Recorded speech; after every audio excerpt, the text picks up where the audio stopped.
Bismillahirrahmanirrahim. Assalamualaikum warahmatullahi wabarakatuh. Berjumpa lagi bersama Bapak Muhammad Yamin dalam lanjutan materi kita di bab 4 Pendidikan Pancasila Kewarganegaraan di kelas 7. Sebelumnya kita telah membahas tentang faktor-faktor penyebab keberagaman masyarakat di Indonesia. Selanjutnya kita akan membahas tentang keberagaman suku, agama, ras, dan antar golongan. Seperti apa materi kita pada kali ini? Silakan kita simak materi kita tentang keberagaman suku, ras, dan antar golongan. Selamat menyaksikan. Tujuan pembelajaran: setelah kita mempelajari dan memahami materi pada bab ini, diharapkan siswa dan siswi dapat memahami keberagaman suku, agama, ras, dan antar golongan yang ada di Indonesia. Kita akan mempelajari keberagaman suku, keberagaman agama dan kepercayaan, keberagaman ras, dan keberagaman antar golongan. Akan kita bahas satu persatu berikut ini. Yang pertama, keberagaman suku. Suku bangsa sering juga disebut dengan etnik.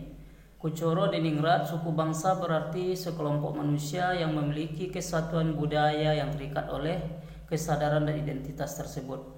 Kesadaran dan identitas biasanya dikuatkan oleh kesatuan bahasa, asal-usul, tempat asal, dan kebudayaan.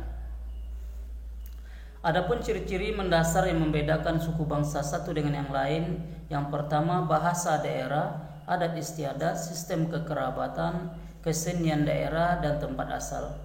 Menurut Badan Pusat Statistik BPS yang dilaksanakan pada tahun 2010, di Indonesia terdapat 1128 suku bangsa. Beberapa suku bangsa berdasarkan tempat tinggal. Pulau Sumatera ada suku Aceh, Gayo Alas, Batak, Minang, Kabau, dan Melayu. Pulau Jawa suku Jawa, Sunda, Baduy, dan Samin. Sulawesi suku Bugis, Manado, Gorontalo, dan Makassar. Maluku, Ambon, Bali, Nusa Tenggara Barat, dan Papua. Bagaimana kondisi geografis mempengaruhi kehidupan sosial masyarakat? Masyarakat yang tinggal di daerah pegunungan akan lebih banyak menggantungkan kehidupannya dari bertani. Begitu juga daerah pantai akan mempengaruhi masyarakatnya untuk memiliki pencaharian sebagai nelayan. Berkembanglah kehidupan masyarakat nelayan. Keragaman bangsa Indonesia nampak pula dalam berbagai seni, misalnya tarian nyanyian. Hampir semua daerah punya tarian dan nyanyian yang berbeda-beda. Begitu juga di bidang yang lainnya. Keberagaman agama dan kepercayaan. Mengapa Indonesia memiliki keberagaman agama? Hal ini disebabkan dengan banyaknya datang pedagang dari bangsa-bangsa lain. Selain berdagang, mereka juga menyebarkan ajaran agama. Ajaran agama Islam dibawa oleh pedagang Gujarat dan Parsi sekitar abad 13. Sedangkan ajaran Hindu dan Buddha dibawa oleh bangsa India yang selama berdagang. Kedatangan bangsa Eropa membawa ajaran agama Kristen dan Katolik, sedangkan pedagang dari Cina membawa agama Konghucu ke Indonesia. Keberagaman ras. Apa itu ras? Istilah ras berasal dari bahasa Inggris race. Dalam Undang-Undang Nomor 40 Tahun 2008 tentang penghapusan diskriminasi ras dan etnis menyebutkan bahwa ras adalah golongan bangsa berdasarkan ciri-ciri fisik dan garis keturunan. Masyarakat Indonesia memiliki beragam ras. Hal ini disebabkan oleh kedatangan bangsa asing ke wilayah Indonesia.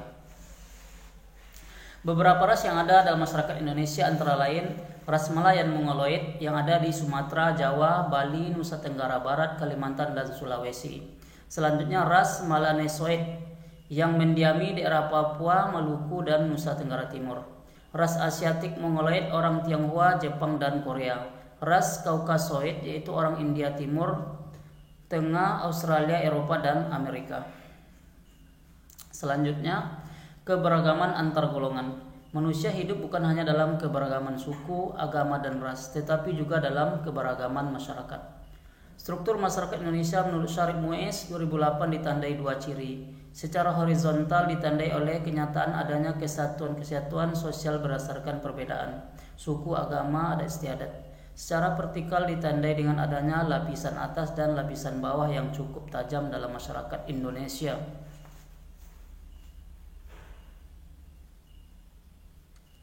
Dalam sosiologi, adanya lapisan dalam masyarakat itu disebut social stratification atau biasa disebut dengan kelas sosial. Adanya perbedaan kelas dalam lapisan masyarakat menyebabkan terjadinya penggolongan kelas secara bertingkat.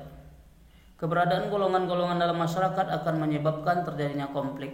Hal ini muncul apabila terjadi etnosentrisme, yaitu menganggap kelompoknya atau golongan saja yang paling baik dan menganggap golongan lain memiliki kekurangan atau tidak memiliki kelebihan. Demikian materi kita pada kali ini tentang keberagaman suku ras antara golongan. Jangan lupa like, share, dan komen untuk materi selanjutnya.